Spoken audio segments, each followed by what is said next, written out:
and biomom, like all the adults knew that. Oh, Does that make sense? So they all knew that I, was his child, but I didn't know.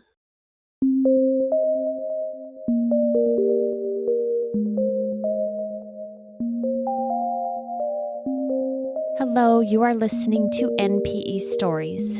This is a podcast where NPEs can share their story.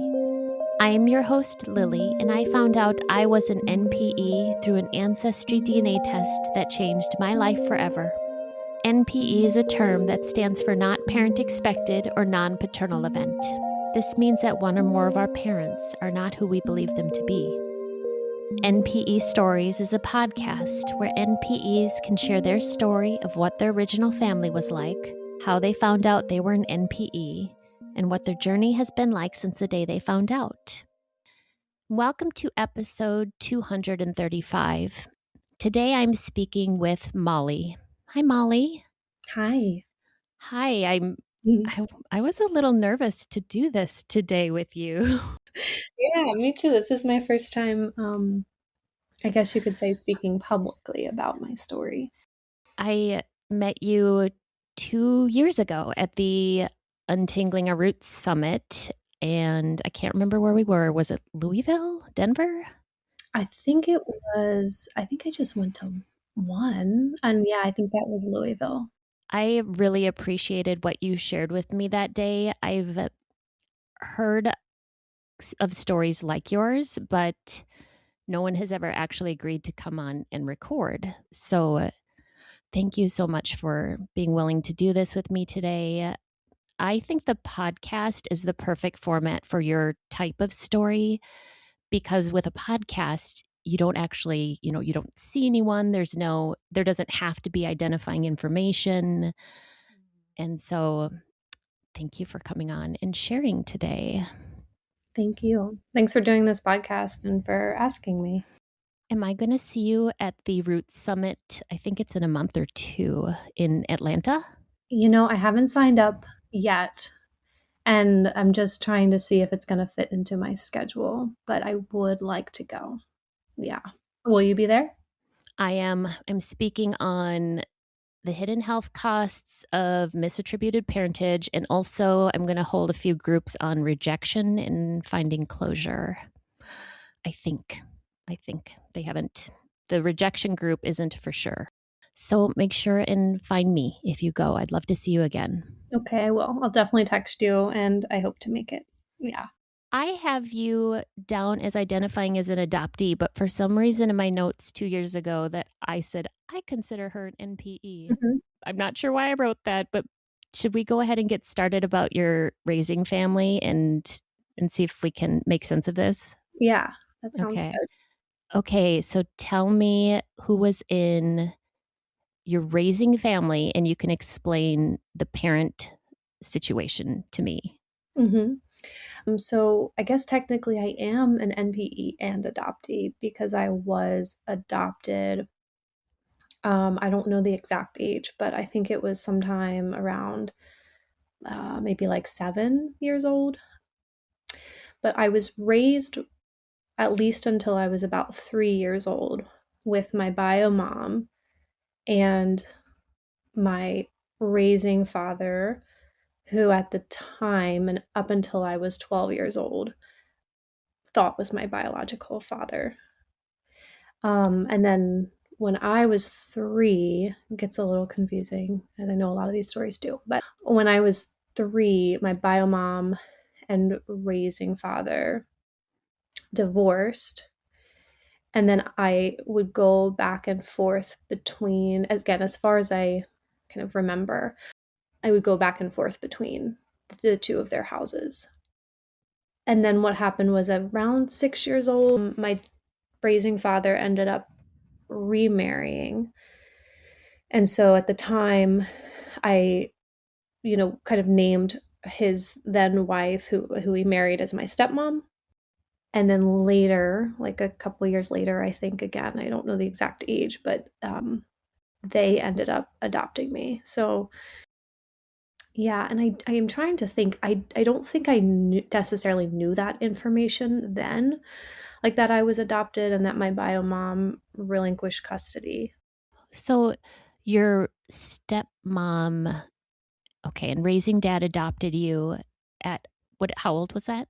I think I was maybe 7 or so. So was your bio mom, because you said at one point you were going back and forth. Mhm. Was she in your life or out of your life? So she was, yeah, she was in my life. I would say like I also was raised by her and then her sister, my aunt. So like we moved a lot, but they lived together. So I was back and forth between her house and then my raising dad's house.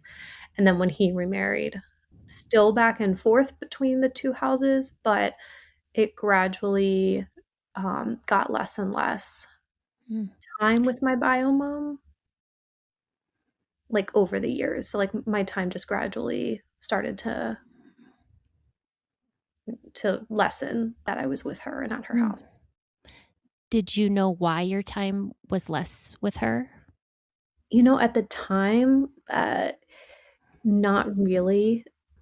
Like I know some more information now that still probably isn't super clear, but at the time it just, it's almost like when you're a kid, like things just become so normalized. So it's like, okay, now we'll see your mom on the weekends. Okay, now maybe just one time a weekend. Okay, one time a month. And so I think that my raising dad's house provided some more stability for me, and it had some of its cons too, but yeah, it just gradually got less. And then I would say, like, when I was in high school, I really cut more contact with my bio mom, and then it just honestly has stayed minimal. I would say actually the last few years is when we've probably connected more in some ways than we ever have. How was your relationship with your parents, or I guess with your stepmom and raising dad? Well, looking back now, I kind of have some different language for it, but I would say it's pretty distant. I do think there was a lot of emotional neglect in my household growing up. Like I said, I think it provided more stability than my mom's house did, but I still felt emotionally disconnected, like from both of them, honestly. And they ended up having twins. So I didn't mention this part, but my sister from my bio mom, so she's my half sister, was also adopted, and she's 3 years younger than me. So she ended up, kind of, we both ended up on this doing the same thing, like gradually seeing my mom less. And then we were raised together. And then my raising dad and I say like adoptive mom now, I guess, but Mm-hmm. ended up having twins when I was like around 12. Right. So there was just a big age gap there as well. So I was, 12, 13 when they were born. You and your sister from your bio mom, Hmm. you stayed together, right? And then went to, Hmm. yep, your adopted mom's and raising dad's home. And then I get it. Then they had the twins when you were around 12. Hmm. Yeah. Were those all the siblings you knew of at that point when you were in childhood? Yes, up until 12. And then this is, I guess the next question is like, when did I find out? Yeah. Which is around 12. I think I was 12 or 13. So a lot happened during that time in my life, which again, like I keep repeating this, but I'm having more perspective on now, of course.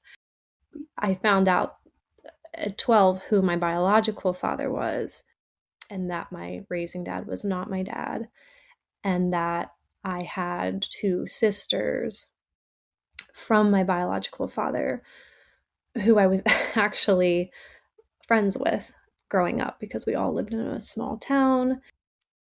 And so, yeah, I would go over to their house and hang out with them. And my raising dad and bio mom, like all the adults knew that. Does Oh. that make sense? So they all knew that I, was his child, but I didn't know. Mm. Hmm. Did they like sit you and your sister down? Do you remember how you found out? I do.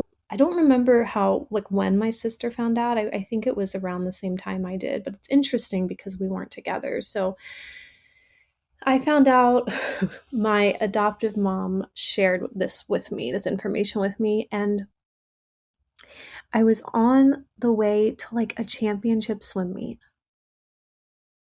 in the car. My raising dad was not even with me, and she shared this information. So I remember driving in the car, and I remember her asking me something like, "Do you know who your father could be?" Like almost just like asking me if I could guess or if I might know. And as far as I remember, I think maybe the second guess was right, because our intuition, oftentimes I think our intuition knows. And like I said, I had been over to my biological father's house. Yeah. So that's how I found out. Oh, oh, a middle schooler just finding out on the way. Oh, Yeah. that's so much.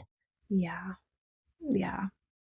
I don't know why that was the choice that they made and how they told me or why, but Did you then talk with your, I guess, your biological father or the sisters slash friends about this? What happened there? so I have heard all like different sides of this story, right? But I'll just say from my perspective,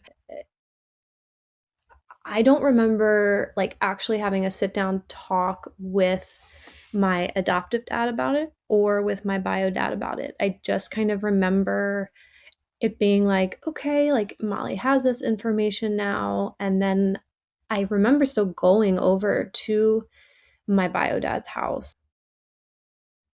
but I don't really remember. And I'm not saying he didn't have conversations with me. I don't remember, though, there being a conversation about anything. So it was kind of felt like, I was handed this information and then like, okay, what do I do with that now?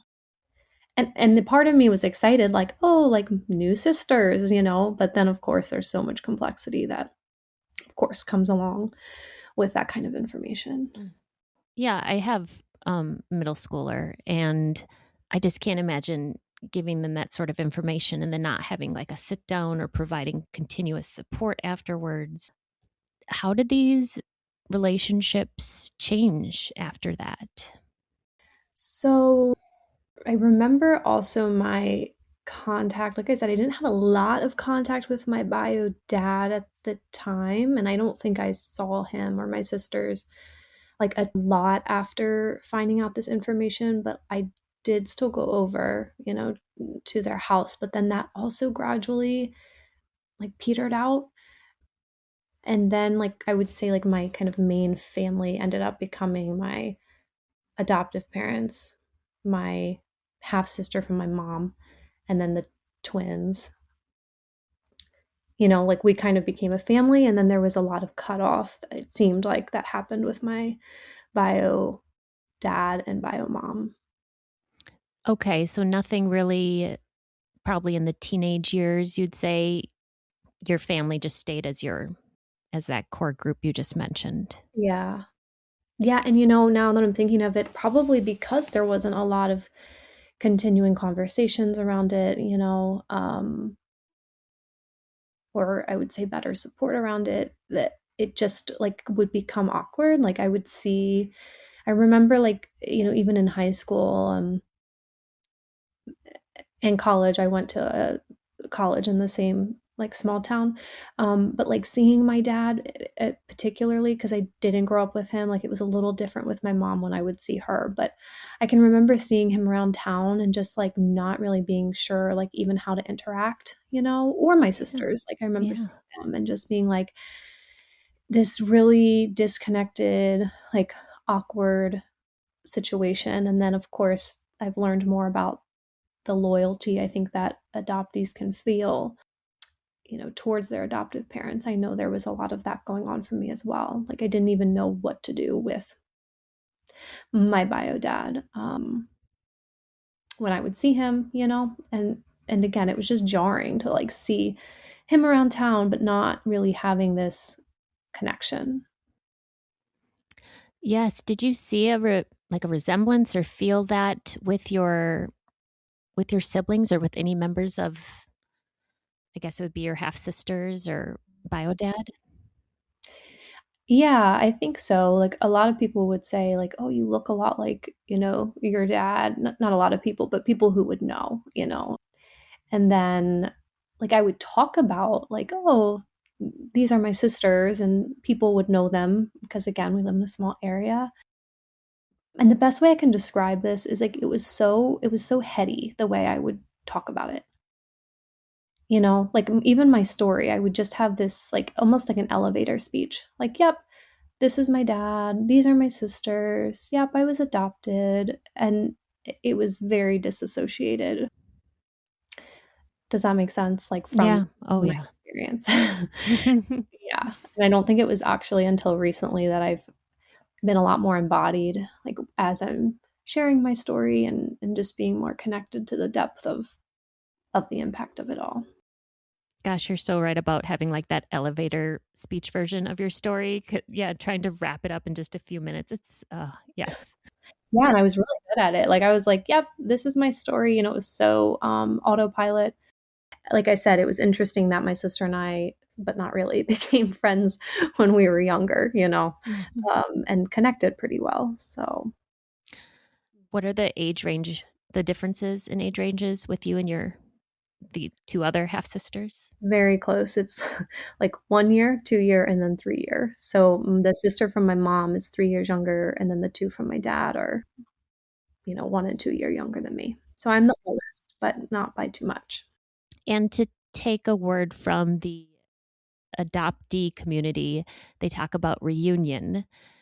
And that's something we use in the NPE community as well, even though it doesn't really work because we oftentimes haven't met our biological fathers. But how did reunion go?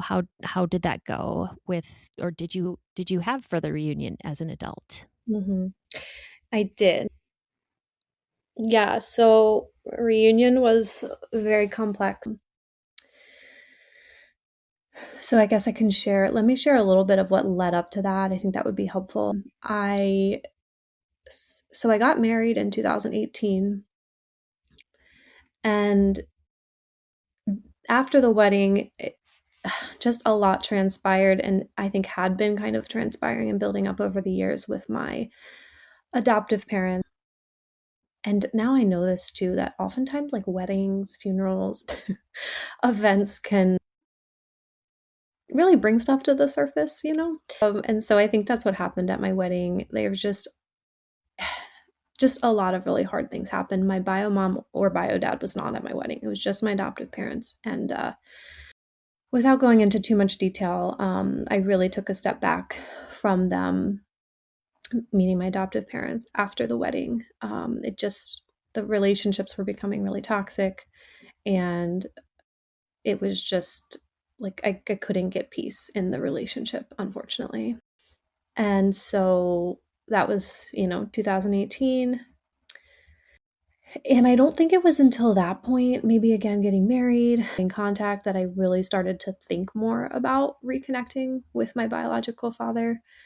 He had maybe reached out once or twice over the years, like through a Facebook message or something like that, about getting into contact. And I was always just really hesitant and never followed through on that invitation. I think for a lot of reasons, partly maybe because of the loyalty piece, feeling bad, not wanting to upset my adoptive parents, but always had some curiosity. But then that curiosity really took off after cutting contact with them.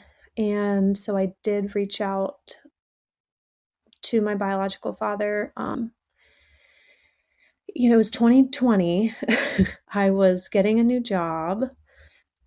COVID hit like a week after I met with him for the first time. And um, that was just like the craziest time in my life, so many things happening. And So in reunion, I'm again going to be vague about this for now, but I kind of put it like this, like it was very fairy tale like at first. We all, and when I say we all, I mean my dad, my sister, his then girlfriend, my husband, and I are spending a lot of time together. I think it being COVID also escalated that because people were in, I think it was called pods, people were like staying in their little pods. And, so that caused even more just like, I would say just isolation, with them. Which again, looking back, I know all of these things of like, pace it, pace reunion and all of the things. And that was definitely not the case. And so I would say, again, the first maybe year, maybe 9 months were very fairy tale like and amazing. It was like the missing puzzle piece, that sense of belonging that I felt like I had been missing for so long. My husband was excited because we never had the best relationship with my adoptive parent or, not much of a relationship with my bio mom. So it was like, oh, in laws, cool. And then some pretty difficult things that I'm not comfortable sharing right now, but just started to come up with my bio dad. And unfortunately, there's different words for it. I've heard it put, a failed reunion. I don't know how much I like that terminology, but anyways, reunion ended after it was probably 2.5 years. And it was devastating. It was, I still have, of course, emotion around it.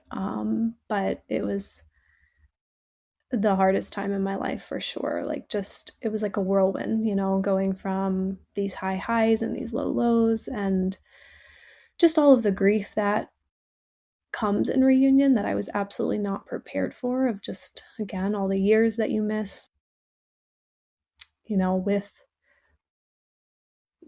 that part of the family, and all of it, just the parts of myself that I never knew were there, that I felt like I finally found in reunion. There's just so much to it. And so, yeah, so it's been, about, I think 3 years now. I sometimes get my timeline mixed up because the last 6 years have been just crazy. But I think it's been about 2 or 3 years since I cut contact. And, I've been doing a lot of my own work in therapy to heal from it. And unfortunately, I don't think that there probably will be contact with my father again in the future. And, I hold maybe some hope for my sisters, but I lost contact with all three of them. So yeah, so it was really hard. Like I said, I was really unprepared. I don't blame myself for that, but it's something I feel very passionate about now, to help, especially adoptees going back into a reunion, to have some tools around what to potentially expect, pitfalls that can happen. So yeah, I mean, there's so much to it, but I think that's a good summary. And I want to respect you, protect you. And so we always allow people to be vague on the podcast. So I'm not going to ask any follow up questions on that. I'm sorry. Just want to say that I'm sorry about everything. That sounds devastating and hard. And we know you're not alone. I heard you didn't like that word necessarily, failed reunion, but those subgenres exist in the forums for exactly that reason. From what I've heard, unfortunately, a lot of reunions actually aren't, again, successful or sustainable. Is that what you've heard as well? Yes, I'm hearing from my friends anyway. There's an initial contact, perhaps beginning of getting information and maybe trying to build relationships, and then they don't work so often, or someone goes silent, or someone gets hurt feelings, or yes, gosh, these things are painful. And I don't have any of the psychological background for this. I don't have any letters after my name. I'm just someone that listens to these stories, but this is why these conferences and books and podcasts exist is they're so complex. That's just the word we can use here without giving everything away.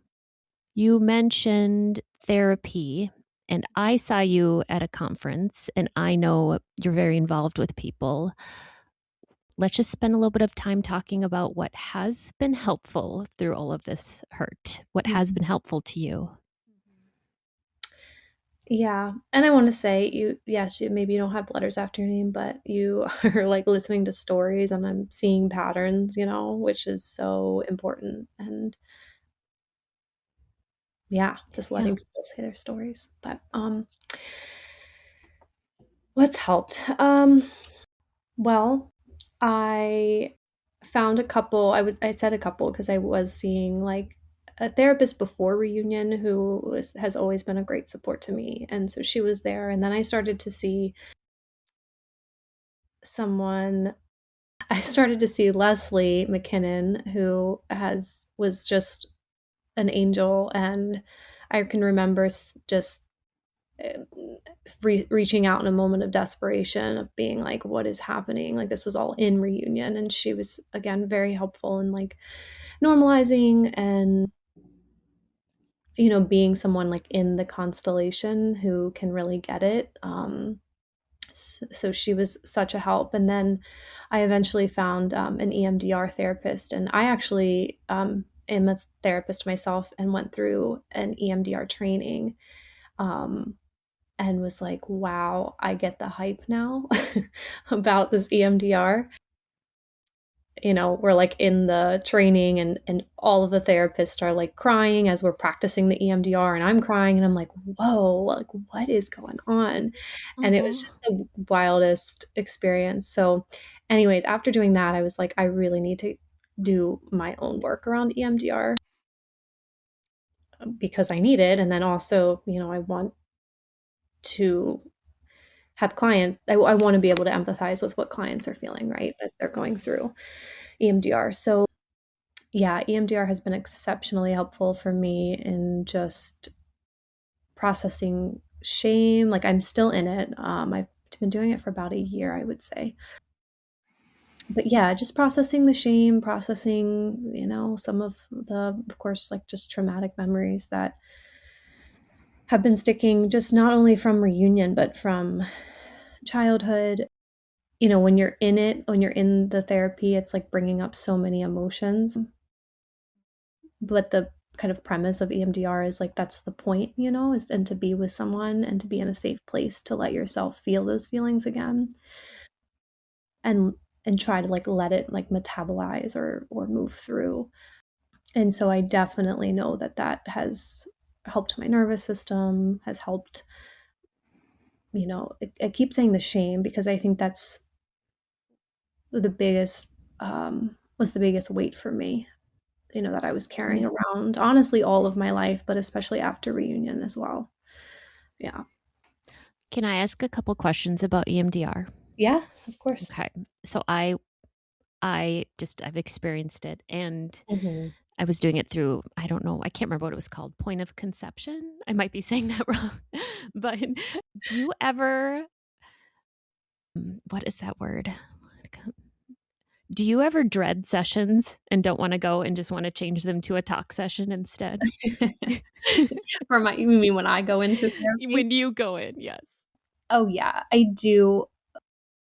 I feel like I'm kind of weird though in the fact that like I so in therapy, my therapists have like as the pattern I'm seeing, they have to keep telling me, "Molly, you need to pace it. You need to pace yourself." Because I think sometimes my flaw is I jump in too fast to things and like I probably can overwhelm my nervous system. So, and I'm not saying I don't avoid, I definitely do, but I also think sometimes I just want to fix it all. And so I jump right in. So sometimes I have found myself tending to do that, even in EMDR. So, yes, definitely at times there's certain subjects that I'm like, I don't even want to go there. Yes. Oh, yes. Yeah, but I think I'm really understanding that the more I can look at it and be with it and feel it, it lessens. Like the intensity of it lessens. So maybe I've just found enough positive feedback, right? That positive feedback Yeah. loop that now sometimes I even just get like excited to go in.